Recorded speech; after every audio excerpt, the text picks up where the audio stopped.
სინდისის პატიმრების სასამართლო პროცესები კი ისევ გრძელდება. ამ წუთებში საქალაქო სასამართლო გიორგი მინდაძის საქმის განხილვას იწყებს. 19 წლის ახალგაზრდას ივანიშვილის პროკურატურა პოლიციელზე თავდასხმას ედავება. ნუცა ბახუტაშვილი გვერდდება ახლა საქალაქო სასამართლოდან პირდაპირ ეთერში.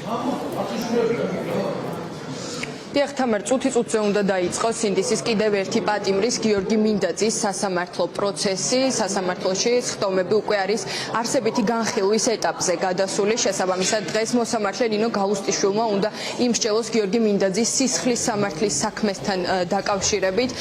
მნიშვნელოვანია ის გარემოება, რომ დღეს ისევ ბრალდების მოწმეები დაიკითხებიან, თუმცა მოწმეთა რიგებში შეიძლება აღმოჩნდეს ის პოლიციელი, რომელსაც საქმეში დაზარალებული სტატუსი აქვს.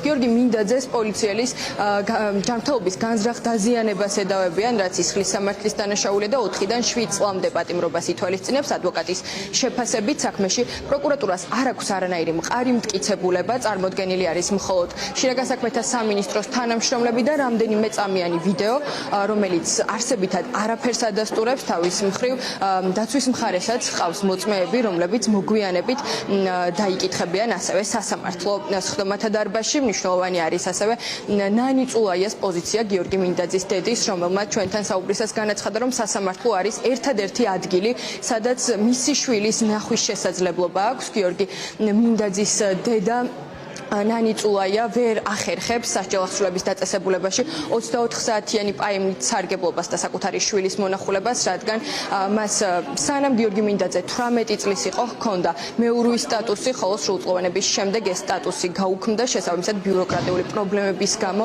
ისინი ერთმანეთის ნახვას მხოლოდ სასამართლოს სხდომათა დარბაზში ახერხებენ. დღეს მორიგი სასამართლოს სხდომა უნდა ჩატარდეს გიორგი მინდაძის საქმეზე.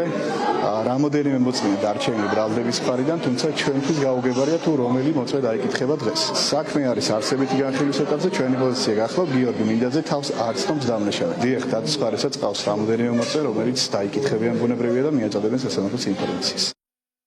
ჯერჯერობით არ მოგვარებულა ეგ საკითხი, იმიტომ რომ ახალი მომხდარია ეს ერთი კვირის ამბავია, რაც გავიგეთ 24 საათიანი რო შეიძლებოდა გიომ სოციალთან მოითხოვა იქ უარი უთხრეს, მე ფიზიკურად მივედი, სიტყვიერად ვითხოვე და უარი მივიღო, რომ სინამდვილეში რო ვთქვათ ეხლა, სინამდვილეში დოკუმენტი მართლა არაფერი მაქვს ეხლა. 21 წლის რო არის და მანამდე მეურვე ვიყავი და ჩემ გორზე გადმოყვანილი არ ამყავს. ამან განაპირობა ეს ყველაფერი სანახავად კი აბსოლუტურად მაგისთვის ვემზადები. ეხლა რაღაცა მიჩუხდა გულიტორე, სულ შემართებით მოვდივარ, სულ ისეთი გაღიმებული შევხედავ ეხლა გიოს მაინც ამოვიწმინდა მცრემლებს, გიოს არ დავანახებ და ერთადერთი დღე რაც არის სასამართლოსი მიხარია იმ ხრივ, რომ გიოს თვალებს დასახეს დავინახა. 21 წლის სინდისის პატიმრის გიორგი მინდაძის სასამართლო პროცესი სულ რამდენიმე წუთში დაიწყება. მოსამართლე ნინო გალუსტაშვილი დღეს მოისმენს მოწმეების ჩვენებებს. ეს მოწმეები ბრალდების მხარეს ყავს სასამართლოში წარმოდგენილი დასაკითხად.